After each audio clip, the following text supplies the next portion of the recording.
Hi, I'm Dr. Eric Westman, and it's my great pleasure to introduce Dr. Vera Tarman. How are you today? I'm great, thank you. I'm happy to speak with you. Thank you so much. I'm going to just read your bio for a minute here. Dr. Tarman is the medical director of one of Canada's largest treatment centers for substance abuse. She's an internationally renowned expert on sugar and food addiction and is the author of Food Junkies: Recovery from Food Addiction. Additionally, she co-hosts the Food Junkies podcast, where we first met, and runs educational workshops and is a featured speaker at conferences and a highly respected authority on diagnosing and treating food addiction. Moreover, Dr. Tarman has lived the food addiction experience. She's a recovering food addict, aren't we all? And it was maintained 100-pound weight loss for more than 12 years. I didn't know that part of this story. So welcome, and thank you so much for talking with me today. Oh, thank you. I'm delighted to. Well, how did you first get interested in addiction medicine and then food addiction specifically? Well, I got interested in addiction medicine because I was initially working in the field of, I live in downtown Toronto, so it's a really urban center. And it was right in the heart of the gay community. And I was doing a lot of HIV work. And that was very intense work, like very intense. And then when that kind of got resolved with the medications, I was really reluctant to go back into family medicine, which was just not intense. I found it quite, after such intensity, boring. I'm sorry to say it. And then, so the other thing that was really prevalent in downtown Toronto or any urban center was addiction. And I just got drawn into the addiction world. And that was, I did very well in that world. I come from a family with addiction, so it was just like, I can handle this, no problem. And then in that world, I started to see patterns of behavior that I recognized in myself. And I had, this is sort of an aside, my own personal story, my own issue, like probably, I want to say 80% of women in sort of college years, issues with my weight and with food, and really struggled with that. I got myself caught into a real bind, which now, in hindsight, this was in the 70s. We didn't really have, we had no words like food addiction, but we did have beginning words of eating disorder. And now I would have said, well, that was classic bulimic and binge eating disorder behavior. I didn't know that then. And got really struggled with that. And then that sort of paralleled with my addiction interest, and I started to see behavior that I saw in my alcoholics and addicts, that I was doing the same thing. And then I started to read more about it and came across people like, sorry, doing the same thing, but with food. Yes, exactly. That's right. That's right. Yeah. I just want to clarify that. Yes, exactly. The same behavior. And I then came across people like Dr. Nicole Avina, who's like, the well-known spokesperson in the addiction field about food addiction. And I thought, I'm not making this up. It's not crazy. There is actually science behind this. And then once I saw that and acknowledged that, because I didn't have to be convinced, I had my own personal story, it made so much sense. Then I started to see it in my patients over and over and over again. People would come in, stop the alcohol, stop the cocaine, because they weren't allowed to do it, but we would let them eat. And they would eat and they would say, I don't know why I'm eating this much. And I thought to myself, well, I know why. And so then I started speaking about it, and I made it my own sort of professional side interest, which is where I am today. Fantastic. Well, are there a few hallmark signs? I mean, so if someone's watching wondering, am I a food addict myself? What kinds of things would say, yeah, you probably, or you might be? Yeah, like you kind of quipped a little earlier, aren't we all? And to some degree, I think we all are in the early stages of food addiction, just by virtue of eating the toxic food that we eat, which is mainly processed carbs, refined carbs, and sugar. I think that we all have some level of addiction, or addictive behavior, but it depends on how much we say in the addiction world, in the food, how much you're focused on the food, that you actually become more what we would call, that's not just somebody who's eating addictively, they actually have an addiction. So signs that we would look for is does the person have cravings that become obsessive? It's not just, oh, I crave a little bit of ice cream, but I've got to have that ice cream or I won't be able to sleep tonight. I won't be able to, just like the alcoholic needs that bottle of wine to get to sleep because they need it. This person needs their refined sugar. It's some favorite. It's either the favorite ice cream or the favorite cake or something. So a real focus and an obsession. So, am I overly obsessed? And then usually at some point they realize, oh my God, I'm starting to gain weight, or I'm pre-diabetic and I really should cut down. And then they find that they can't cut down. Or they might have already tried, I got to not have a whole cake, just have a piece. And then they find that they can't. So if a person who's listening is thinking, do I obsess a lot, like put a lot of mental real estate into my food? Like even as I'm doing something else, I'm thinking in the background, I want to eat this, or soon I will, or I better have it tonight or else, that kind of thinking. And then do you struggle with having just a couple, just a couple of Oreo cookies? Or do you have to have the whole row or the whole bag? And are you having issues with your eating behavior, like you're already becoming pre-diabetic or diabetic or gaining too much weight? And there's actually impairments happening. So if you're getting into trouble and you still can't control it, there's already a hallmark sign. And then the final thing I would say is when you stop, those of you who are listening, if you've ever tried to stop and you find that you can't, like you just can't, because if you do, I won't sleep. All I'll think about is food. I won't be able to do anything without that, basically become dependent on it. Then we say, okay, that's looking like addiction now, not just eating addictively, like having a few more than you should, but you're actually gripped by the food. It's become a dominant force. Wow. Yeah. I may have a selection bias in the fact that people who come to my office are usually looking for diabetes reversal or weight loss. I would say this is almost everyone who comes to my office. Yes. Is it that common in the general population? Do we know?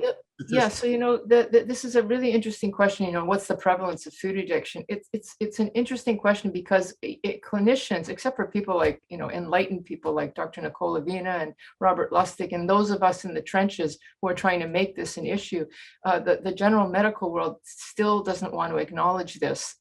They just don't. They don't want to think that this is a condition, and because of that, it's very hard to get research because you have to have a syndrome. You have to have a diagnosis in order to do research. But there's been some estimations, it can be anywhere from, in the normal overall population, overall population, probably between 5 and 10%, which is about like alcoholism. But then if you look at the specific groups, like the obese population, people with a BMI of over 30, it could be as high as 40%. So it's quite high. So I would say, unfortunately, it's a huge range, anywhere from 10 to 40 or 50%, but that's a lot of people. So, and obviously, the people who are having the consequences are going to your office and they're going to my office, and they're probably, at least 60%. I remember there's some work, I think there's a Yale, yes.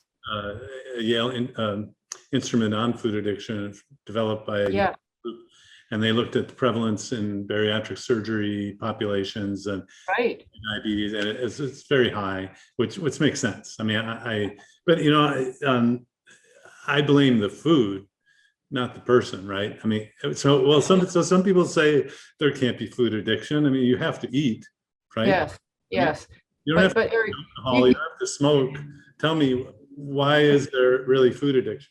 Yeah, you and I know that when somebody says, well, I have to eat, the answer is going to be, yes, of course you have to eat, but you don't have to eat that stuff. You don't have to eat refined processed foods. And that's exactly why, you propose the low carb diet. That's exactly why it works, because you're knocking out all that stuff. So yes, of course you have to eat. The alcoholic needs to drink, but they drink water. They don't have to drink alcohol. And basically sugar is the food person's alcohol. You don't have to eat the sugar or the refined foods. And there are a lot of foods without that. And you can eat plenty without eating that stuff. I have a lot of people who come to me and they get onto our simple system of low carb diet. It's a sheet of paper with foods and they do great. It's like they sail through. They say it's the easiest thing they've ever done. Cravings go away after a day or two. And I don't have a great percentage, but it may be 50%. I don't know. The other 50% come back and they're struggling left and right. They're falling off the planet, whatever the language. They're Yes. eating, and Yeah. a lot of the self-flagellation, or of Yes. I'm not worthy. I had some carbs. And I'm like, no, it's the carbs fault. But so why is it difficult for some people? And I know there's a high laundry list of things, but what are Yeah. the common things you think about when someone has trouble staying away from the foods that are addictive and the refined sugars and starches? Yeah, this is where I say that the paleo and the keto and the low carb world they really got it, in the sense that they found the food addiction gold standard, which is quit the processed foods and quit sugars. But they kind of stumbled on it because and the reason why it works so well is because it's the person is addressing the sort of hormonal irregularities, like the insulin profile gets altered, and so the person becomes obese, diabetic, et cetera, but they don't realize that it's also a mental thing. And this is the missing piece of the puzzle, is that we also need to acknowledge that you have inadvertently stumbled upon the solution, which is remove the trigger food, and then like you said, cravings are gone. My experience is that for some people it takes more than a few days, but not terribly long, 10 days, 2 weeks, it's gone.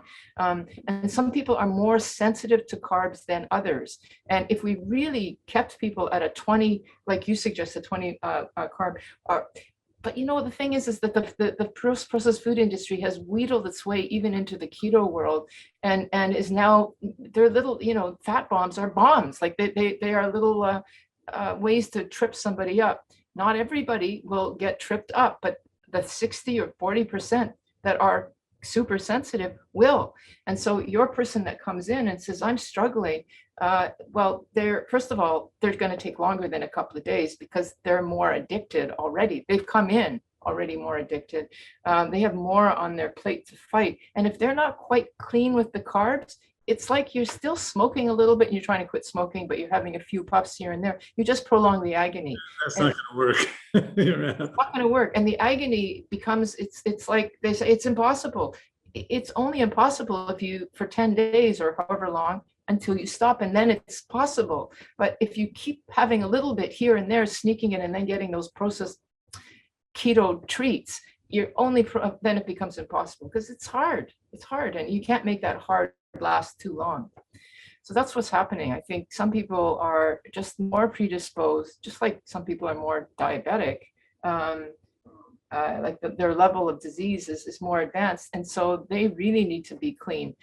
Sometimes, when you take the addiction framework, and which is what I'm trying to suggest that people do, you may need to do more than just the diet. You may need to get like structural support, like physical support. You have to have specific foods that you can eat, because it might be that a person nuts are okay on a keto plan to a certain degree, because I know there's carbs in those, but for some people they can't have nuts at all because it's become a trigger. So they have to sort of put on the the addiction glasses and realize, okay, sugar is the first thing, and carbs, refined carbs, but there might be more. Dairy might be a problem, cheese might be a problem, nuts might be we got to get rid of a lot of that stuff if they're further advanced. So when I hear you say, or somebody say, I'm doing it right, and why am I still struggling? I'm thinking, because there's still something that's triggering you. Yeah. It shouldn't be that hard. That's been my experience too. And it might be something that is they don't think of. Well, I've always had blank. Well, it even reminds me of the days when, remember the alcohol detox centers where actually you could just check yourself in for 30 days, and Yes. And those kind of came and went. The final studies were done showing it didn't help on average, or what, but to have a residential program where people detox, that's where I learned how to do obesity medicine, was here at one of the residential programs in Durham that Duke had at the time. And I saw that struggle, and some people literally did have to remove themselves from Yeah. home and come to a safe place like a detox program. Are there places you can go for food detox? Do you Well, know? this is the thing. If we don't get the diagnosis, we won't get the insurance and we won't get the funding. And Okay. this is the killer. So I work in a treatment center where it's drugs and alcohol, and basically we lock the person up for a month, and they walk out basically having gotten rid of that, gotten through that horrible withdrawal. And for a while, actually, we had a wonderful a person who donated enough that we could do a food addiction program for 2 years. And the same thing happened. We locked those people up, and they were screaming in that first 2 or 3 weeks, or 2 or 3 days, going, "I can't sleep. What am I going to do without my carbs?" And then by the end, when they left, they were like, "It's done. I'm over. It's finished."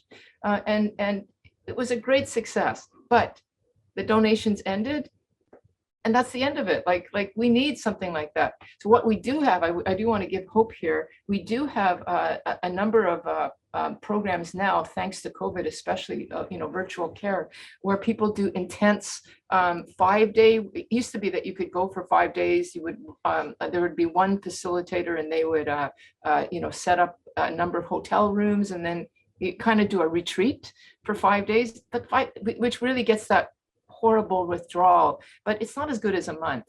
And so there are now some virtual programs that, yes, you can go to, especially in the States, that will try to accommodate that. It's the best we've got. Yeah. What I'm hearing and what my impression is you may need help. If you can't do this on your own, Absolutely. don't Yeah. despair. There are trained specialists Yeah. who can help you out. And I kind of use the metaphor of learning to ride a bike. And if you ever help someone learn to ride a bike, that usually it's a child falls over, and if it's not a bruised knee, it's a bruised ego, and then Yeah. back the next day. But Yeah. persisting, and then there's a learning curve, and then once the child learns to ride the bike, I'll never forget the look in the eye of "don't need you anymore." Yeah. You're off. So a lot of what I do is just that supportive. Yes, there is hope and there's help, and that's the message that you're giving too, isn't it? Yes, and there are more and more people, thank God, even though we don't have a sort of official diagnosis yet. I mean, this is just what's happened. It's basically come from the underground up.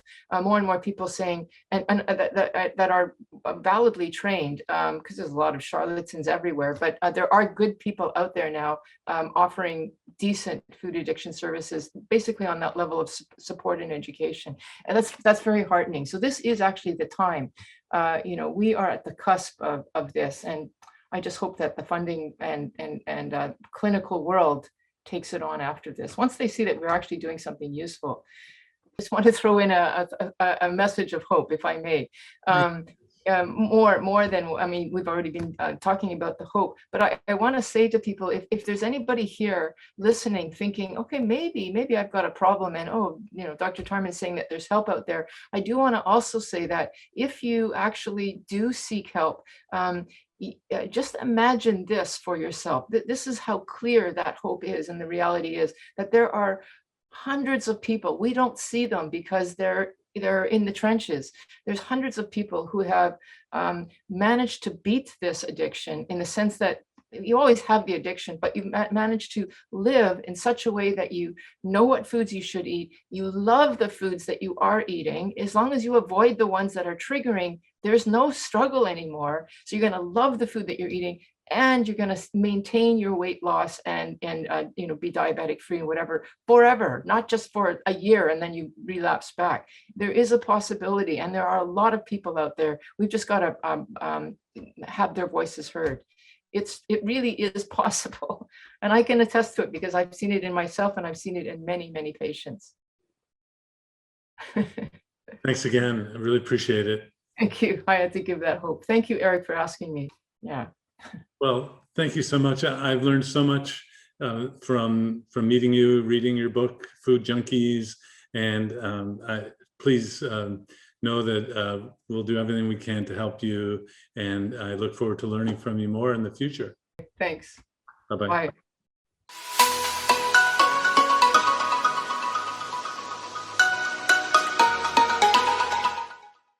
If you enjoyed this video, be sure to like, subscribe, and hit the notification bell, and check out adaptyourlifeacademy.com.